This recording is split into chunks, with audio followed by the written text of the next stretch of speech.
Hello and welcome to Deepsi. In this video, we are going to discuss most important current affairs for September 2023. 1 से 15 सितंबर तक के जितने important current affairs आए हैं वो इस वीडियो में डिस्कस करेंगे हम. Let's move forward. एक कॉमिक बुक है. It is jointly released by which institutions. तो इसको जॉइंटली NCERT और यूनेस्को ने रिलीज किया है. CSIR प्राइमा ET11 ये क्या है, अभी ये न्यूज़ में था. तो this is an indigenously designed and developed 100% pure electric tractor. ये जो 100% प्योर इलेक्ट्रिक ट्रैक्टर है ये एक्चुअली किसको बेनिफिट करेगा? ये मेनली जो है स्मॉल और मार्जिनल फार्मर्स के लिए है. स्मॉल एंड मार्जिनल फार्मर्स को बेनिफिट करेगा. मतलब कि जिनके पास लेस देन 1 हेक्टेयर ज़मीन है, ये उनके लिए मोस्टली डिज़ाइन किया गया है और डेवलप किया गया है. एडवांस प्राइसिंग एग्रीमेंट, ये कौन सा इंस्टीट्यूशन लेके आया है एडवांस प्राइसिंग एग्रीमेंट?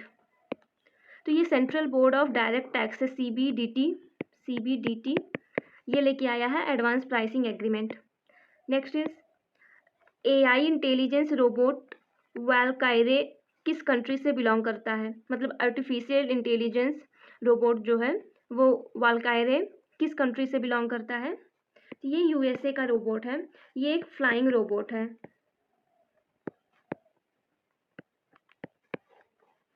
ये और इसकी खासियत क्या है कि ये जितना चाइना की चौड़ाई है उतनी दूर तक ये फ्लाई कर सकता है.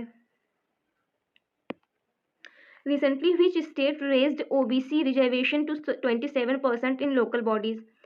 लोकल बॉडीज़ मतलब कि पंचायत और म्यूनिसपैलिटीज़ दोनों में जो OBC रिजर्वेशन था उसका कोटा बढ़ा दिया है. किस स्टेट ने?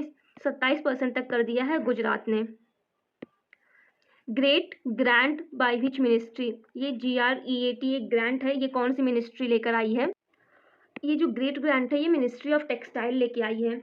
यहाँ पे ग्रेट का फुल फॉर्म क्या है? Grant for research and entrepreneurship across aspiring innovators in technical textile. तो great is grant for research and entrepreneurship across aspiring innovators in technical textile. इसमें ग्रांटिंग एड दिया जाएगा अप टू 50 लाख रुपीज. कितने तक का? 50 लाख तक का ग्रांटिंग एड दिया जाएगा for a period of 18 months, 18 महीने तक के लिए. अगला है India post signed agreement with which company for better cross border logistic management for MSME exporters. तो MSME के जो एक्सपोर्टर्स हैं उनके लॉजिस्टिक्स को अच्छे ढंग से मैनेज करने के लिए अभी रिसेंटली इंडिया पोस्ट ने एक एग्रीमेंट साइन किया है. वो कौन सी कंपनी के साथ साइन किया है? तो वो अमेजन के साथ साइन किया है. इन विच मंथ राष्ट्रीय पोषण माह इज ऑब्जर्व. राष्ट्रीय पोषण माह ये सितंबर में ऑब्जर्व किया जाता है और इस साल इसका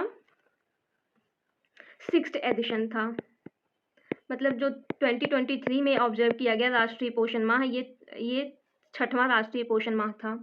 और ये ऑब्जर्व कौन करता है? तो this is observe by ministry of women and child development. Next is Kakrapar atomic power project location. अभी हाल ही में Kakrapar atomic power project inaugurate किया गया है. तो ये कहाँ पे किया गया है? ये गुजरात में स्थित है. और इसका इम्पोर्टेंस ये भी है कि ये first indigenously developed 700 megawatt electric nuclear power है. तो ये पहला इंडिजीनियसली डेवलप्ड है, इसलिए और भी इम्पोर्टेंट हो जाता है.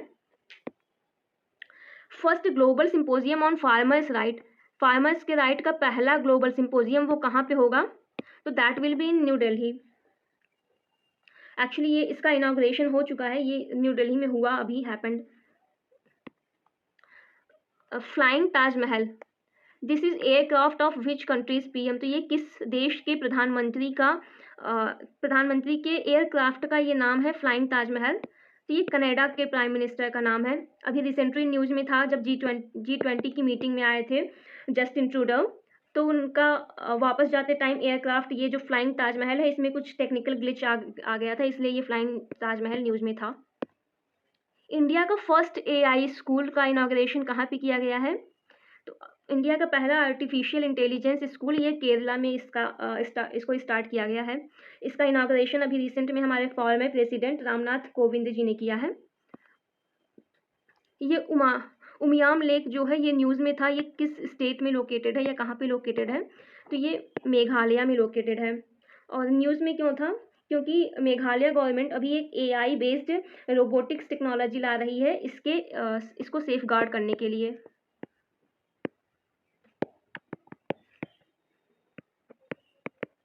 नेक्स्ट है कि बांग्लार माटी बांग्लार जॉल, ये एक सॉन्ग है, किसके द्वारा लिखा गया है?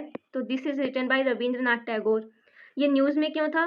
बिकॉज रिसेंटली जो वेस्ट बंगाल गवर्नमेंट है उसने इस सॉन्ग को अपना स्टेट सॉन्ग डिक्लेयर किया है। तो ये भी पूछा जा सकता है कि वेस्ट बंगाल का स्टेट सॉन्ग कौन सा है? तो उल्टा भी हो सकता है कि बांग्लार माटी बांग्लार जल जो है ये वेस्ट बंगाल का स्टेट सॉन्ग है। और वेस्ट बंगाल गवर्नमेंट ने अभी और क्या डिसाइड किया है कि जो पोइला बैसाख है उसका जो फर्स्ट डे होगा वो वेस्ट बंगाल का बांग्ला दिवस मतलब बंगाल डे होगा।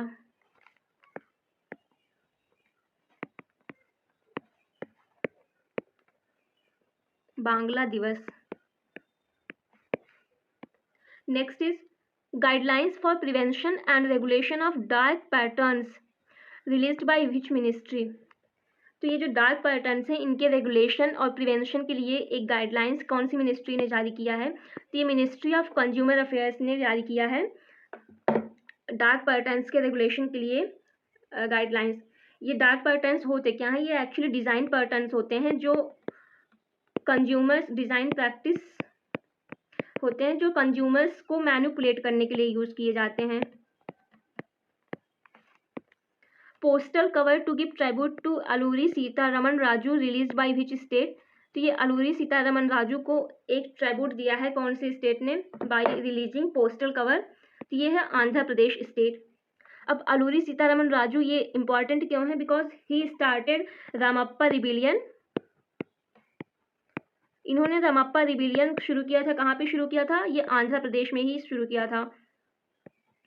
When was Ramappa rebellion? तो ये 1922 में। उनका जो मेथड था इस रिबिलियन के टाइम पे मैसेज को या कम्युनिकेशन को एक दूसरे से ट्रांसफ़र करने का, that was chilli paper. Chilli paper के द्वारा वो मैसेज ट्रांसफ़र करते थे, तो इसलिए उसको चिली पोस्ट भी कहा जाता था। अभी रिसेंटली यूएसए ने डिक्लेयर किया है कि USA will do prisoner exchange end fund transfer. कौन सी कंट्री के साथ करेगा प्रिजनर का एक्सचेंज करेगा? तो ये ईरान के साथ प्रिजनर्स का एक्सचेंज करेगा। इंडिया का पहला यूपीआई एटीएम किसने लॉन्च किया है? तो इंडिया का जो पहला यूपीआई एटीएम है वो हिटाची पेमेंट सर्विसेज ने लॉन्च किया है। अभी रिसेंट में यूएस ओपन कंक्लूड हुआ है, तो इसका जो मेंस सिंगल का विनर है वो कौन था? तो यूएस ओपन के मेंस सिंगल का विनर जो है वो नोवाक जोकोविच थे। ये नोवाक डिजोकोविच ये कहाँ के खिलाड़ी हैं? ये सर्बिया के हैं। 2023 में नोवाक ने ही जीता है ऑस्ट्रेलियन ओपन, फ्रेंच ओपन और यूएस ओपन। तो ये जो यूएस ओपन था ये नोवाक का 24th ग्रैंड स्लैम था। तो बचता कौन सा है? Wimbledon open. तो विंबलडन ओपन के जो विनर थे मेंस में वो कार्लोस थे। कार्लोस अल्कराज ये स्पेन के खिलाड़ी हैं। Carlos Alcaraz belongs to Spain and he won Wimbledon open.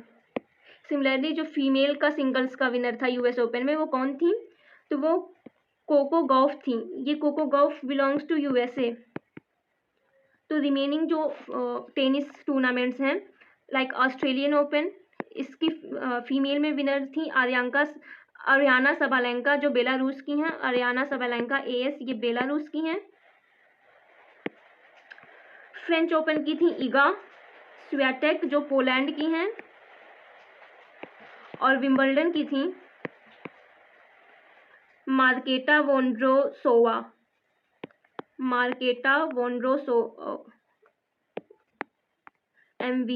Vondrousova she belongs to चेक रिपब्लिक।